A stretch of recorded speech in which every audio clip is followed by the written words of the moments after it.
Shalom teman-teman, senang bertemu kembali dalam online service kita pada malam hari ini. Saya mengajak kita semua mempersiapkan hati dan pikiran kita untuk menerima berkat Tuhan melalui ibadah pada malam hari ini. Selamat beribadah.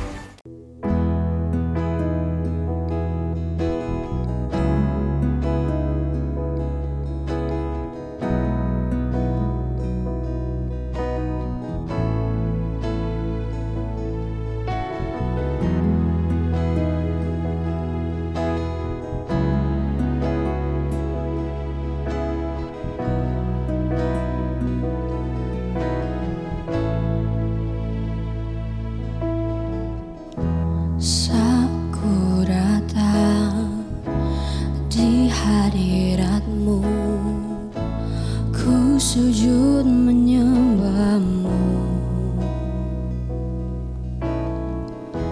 Kaulah Tuhanku dan sahabatku dalam segala jalanku. Kau memagari aku dengan anugerah-Mu, rahmat-Mu seperti perisai di sekelilingku. Hanya Engkaulah penjaga jiwaku, sahabat setia di dalam hidupku. Kebaikan-Mu, kesetiaan-Mu membuat hatiku percaya padamu.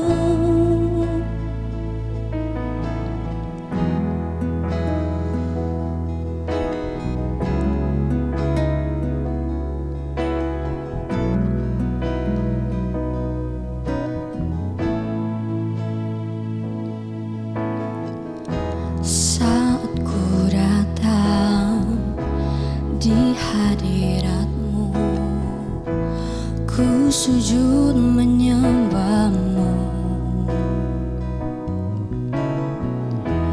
Kaulah Tuhanku dan sahabatku dalam segala jalanku. Kau memagari aku dengan anugerah-Mu, rahmat-Mu seperti perisai di sekelilingku. Hanya Engkaulah penjaga jiwaku, sahabat setia di dalam hidupku. Kebaikan-Mu, kesetiaan-Mu membuat hatiku percaya padamu.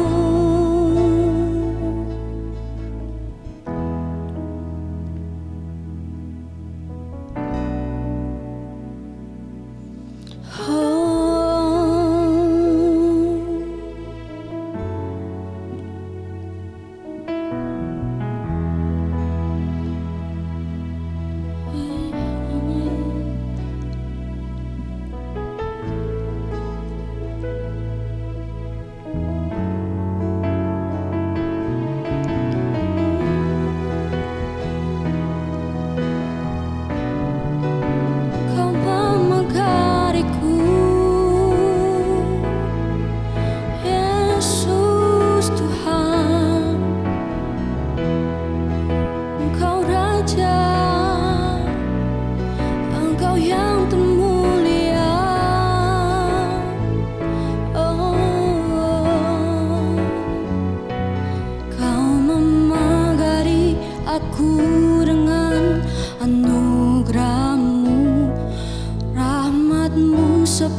percaya padamu.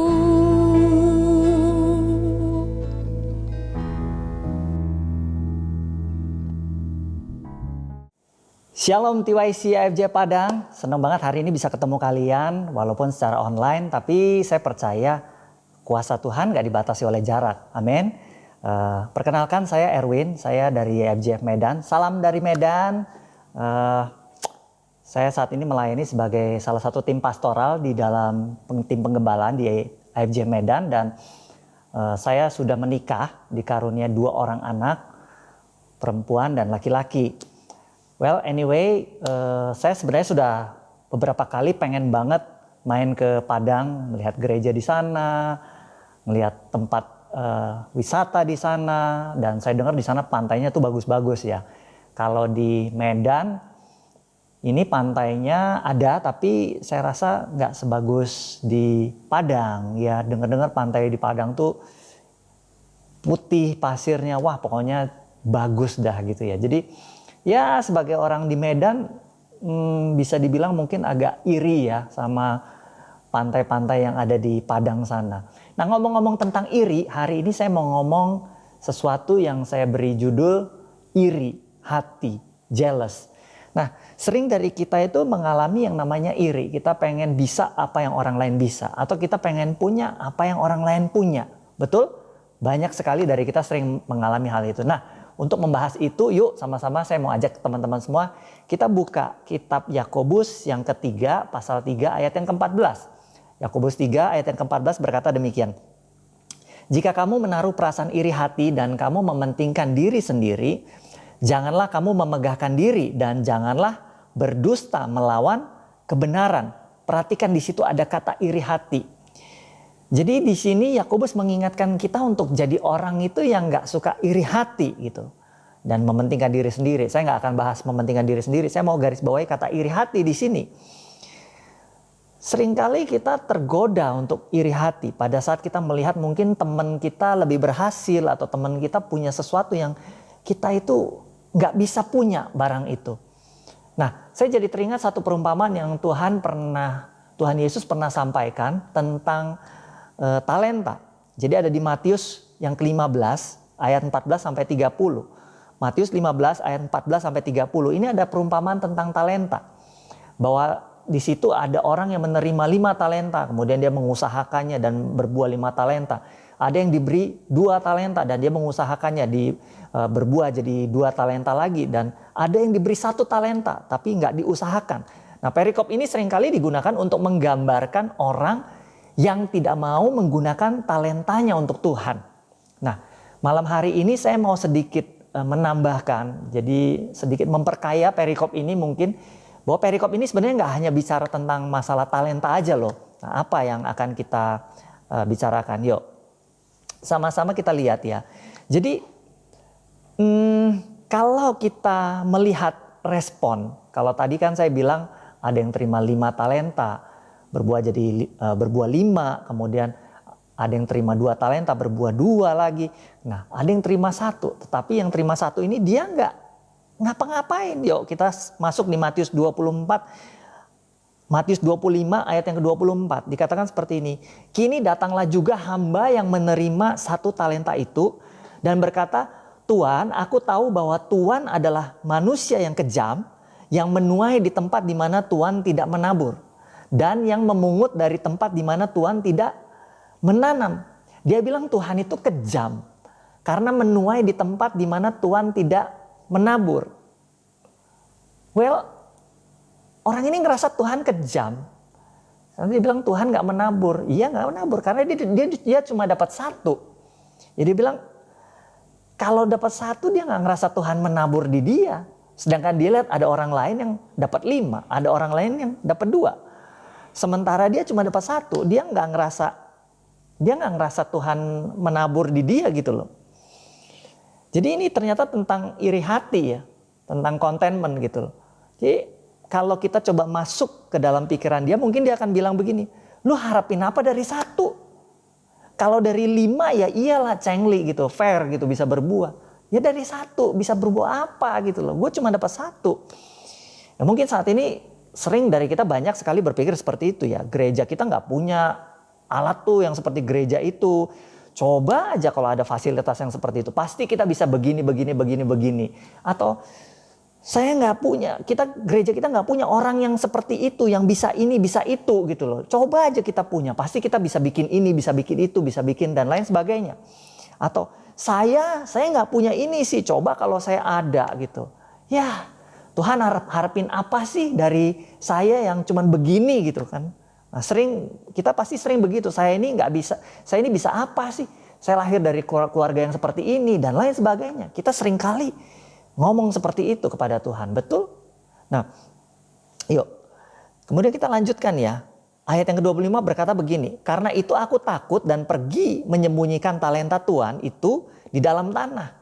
Ini, terimalah kepunyaan Tuhan. Nah, bayangin, yang lebih parahnya lagi, sebenarnya ini orang, dia itu sudah ngelihat talenta ini, dia sudah pegang talenta ini, dia tahu ada talenta ini. Tapi akhirnya dia kuburkan karena dia ngerasa Tuhan gak fair, Tuhan gak cengli.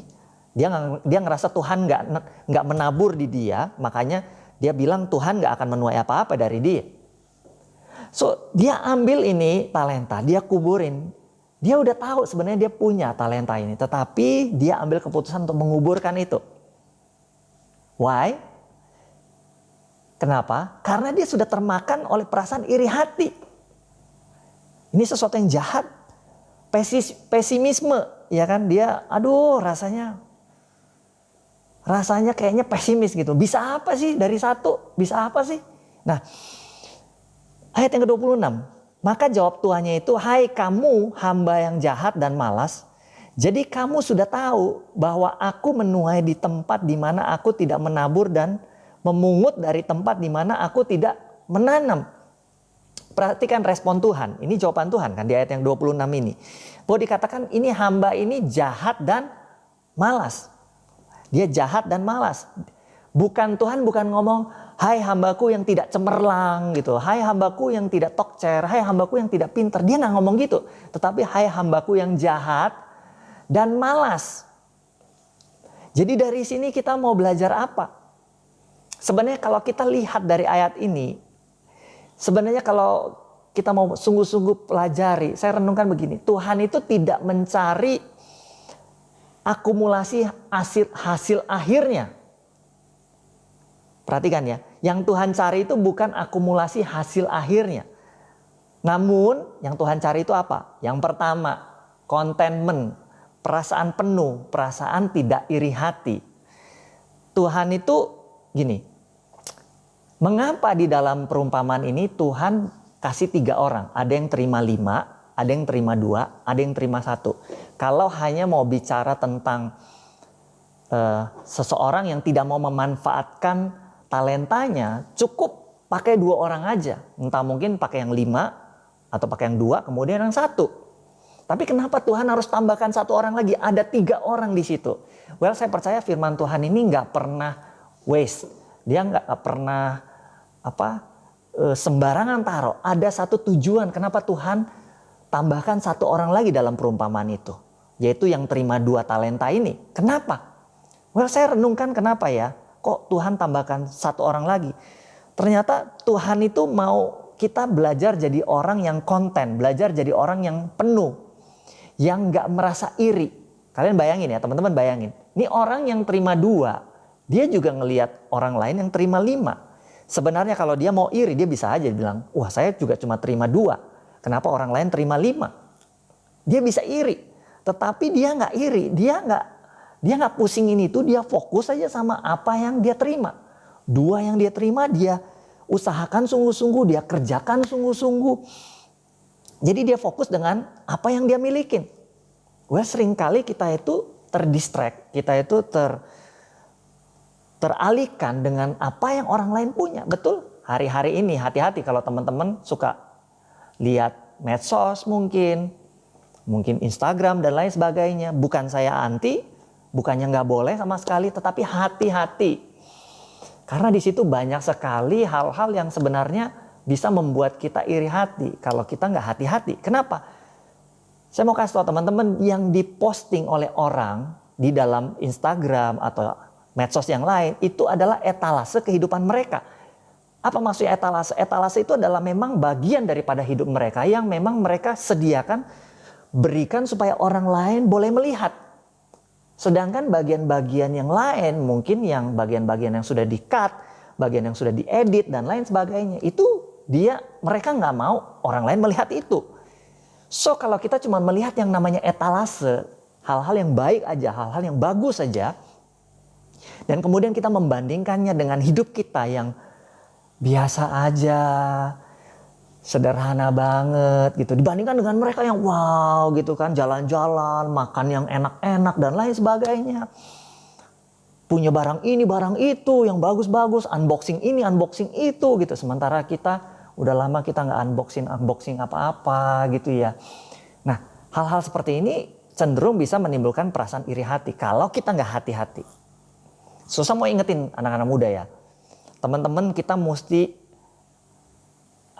wise, kita mesti bijaksana, kita mesti berhikmat. Nah, bulan ini kita masuk tema tuh wisdom speaks, hikmat yang berbicara di dalam kehidupan kita. Nah, saya berdoa ada hikmat yang berbicara dalam kehidupan teman-teman semuanya, sehingga teman-teman waktu ngelihat medsos, waktu bergaul dengan teman yang lain, teman-teman itu nggak cuman ngelihat itu dan kemudian diterima semuanya mentah-mentah seperti itu. Jadi harus ada yang disaring, harus ada yang di filter terlebih dahulu sebelum masuk ke kepala. Perhatikan, kalian tuh harus tahu bahwa itu semua sudah melalui berbagai proses editing, filter dan lain sebagainya. Jadi jangan pernah bandingkan hidup yang ada apanya dengan hidup kalian, hidup kita yang apa adanya. Itu nggak sebanding ya. So hati-hati karena kita selalu melihat etalase kehidupan orang lain. Nah, Yakobus mengingatkan kita untuk nggak iri. Jadi melalui perumpamaan ini juga Tuhan mengajarkan kita seperti orang yang terima 2 talenta. Dia jadi orang yang konten, dia nggak peduli ada yang Tuhan kasih 5, dia nggak ngurusin. Kamu dapat 5, it's okay. God bless you. Saya senang buat kamu. I'm happy for you. Tetapi walaupun saya cuma terima 2, saya akan berusaha the best, saya akan berusaha yang terbaik untuk mengelola itu semua, untuk mengerjakan itu semua.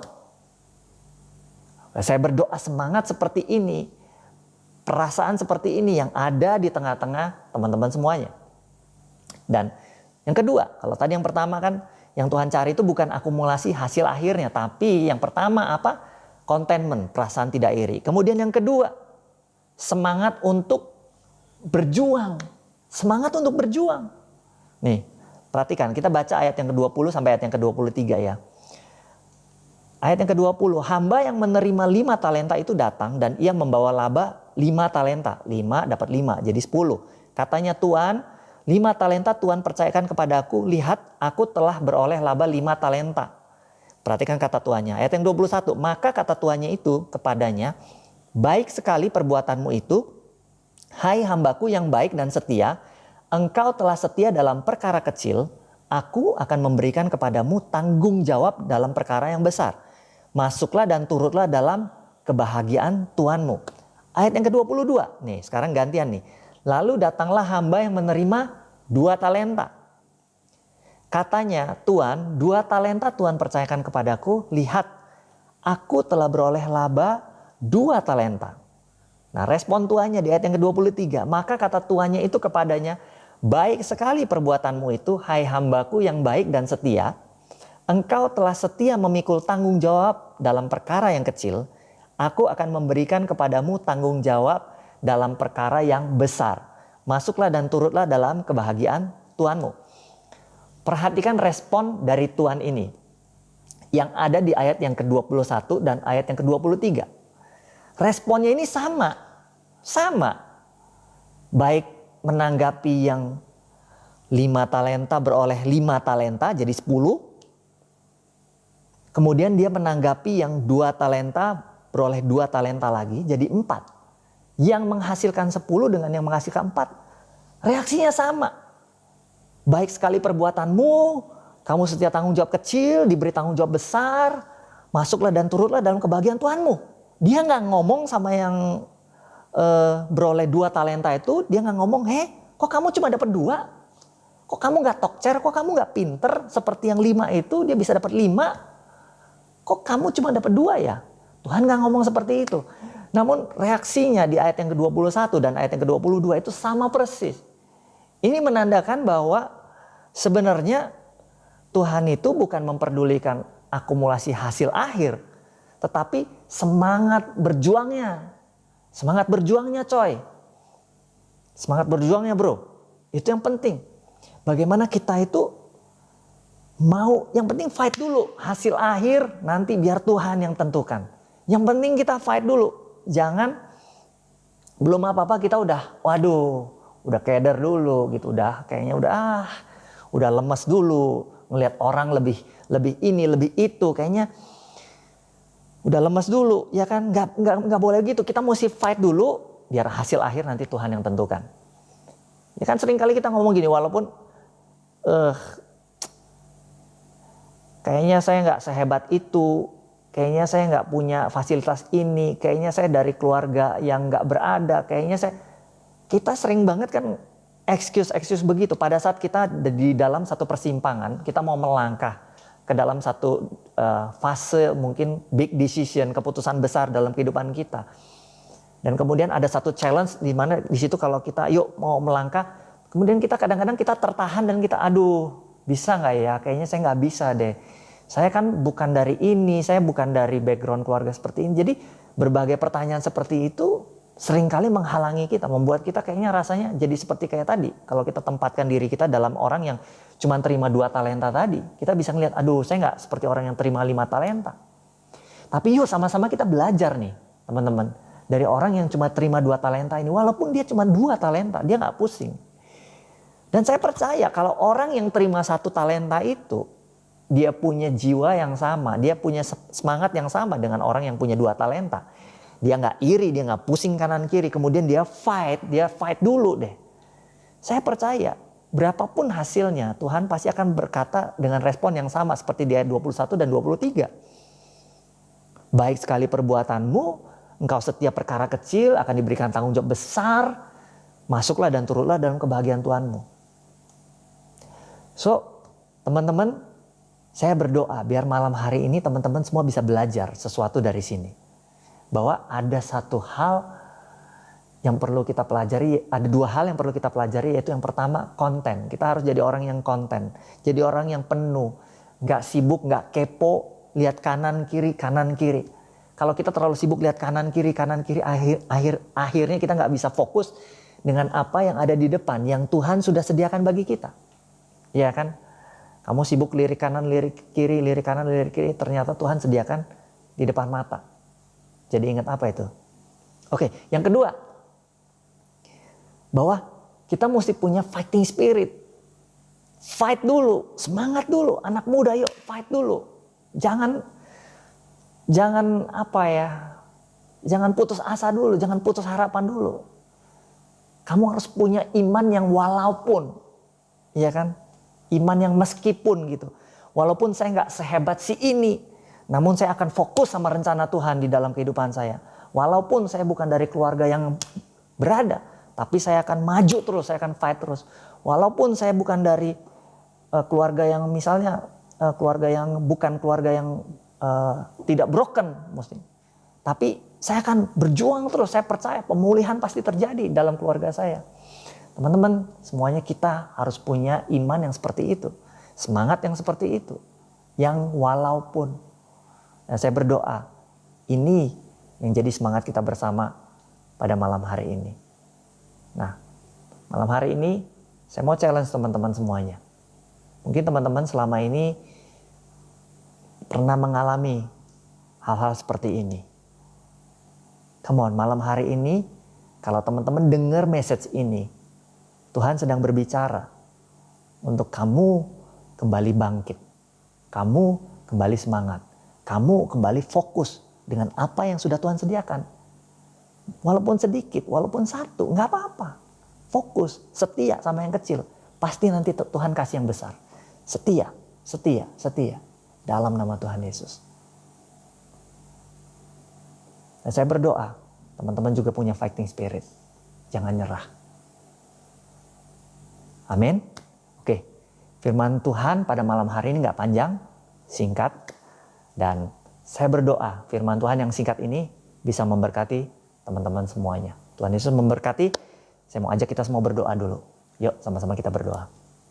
Bapak Surgawi, kami mengucap syukur buat malam hari ini. Terima kasih melalui message yang singkat ini Tuhan. Kami boleh belajar bagaimana kami harus menjadi orang yang konten Tuhan. Tidak iri, nggak sibuk lihat kanan, lihat kiri Tuhan. Kami mau fokus dengan apa yang Tuhan percayakan kepada kami. Walaupun itu cuma satu Tuhan. Walaupun itu cuma satu. Dan Tuhan kalau selama ini mungkin kami sudah mengabaikannya. Mungkin kami sudah pernah menguburkannya Tuhan. Dan Tuhan hari ini kami mau bangkit Tuhan. Kami mau menganggap setiap hal yang Tuhan berikan dalam kehidupan kami itu sebagai sesuatu yang berharga di dalam kehidupan kami. Kami percaya semua orang, tidak ada yang terkecuali, pasti Tuhan berikan something di dalam kehidupan kami. Selama kami masih bisa bernafas, artinya ada potensi yang bisa kami perjuangkan Tuhan. Tuhan, ampuni kami kalau selama ini kami sudah melalaikan itu semua. Dan malam hari ini kami mau kembali diingatkan Tuhan, kami mau kembali berusaha. Dan Tuhan kami juga mau punya fighting spirit Tuhan. Aku berdoa Tuhan buat setiap anak-anak-Mu, anak-anak TYC IFJF Padang Tuhan. Hari ini fighting spirit yang dari Tuhan mengalir di dalam nama Tuhan Yesus turun di dalam kehidupan kalian semuanya. Tuhan biar anak-anak muda yang ada di sini gak gampang patah semangat. Bukan orang-orang yang begitu ketemu masalah mereka langsung kecewa, mereka langsung meninggalkan Tuhan. Tetapi mereka adalah orang-orang yang tetap teguh di dalam imannya di dalam Tuhan. Walaupun apa yang terjadi, ada badai, ada goncangan, ada tantangan, ada struggle Tuhan. Tetapi mereka tetap kuat di dalam nama Tuhan Yesus. Aku berdoa Tuhan, jadilah kuat di dalam nama Tuhan Yesus. Tuhan berkati Tuhan, setiap anak-anak-Mu Tuhan.